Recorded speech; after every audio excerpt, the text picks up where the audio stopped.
அம்மனுக்கு அபிஷேகம் பூஜைகள் செய்த பின்னர் தான் சுந்தரேஸ்வரருக்கு பூஜை செய்வாங்களாம்.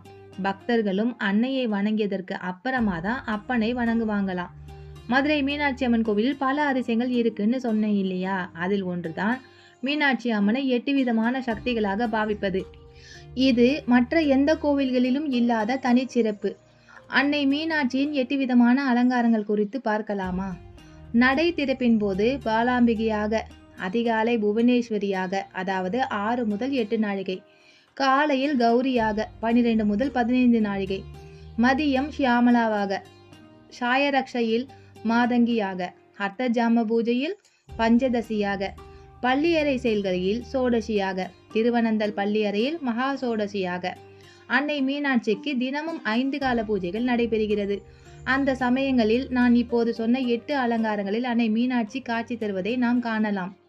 அதாவது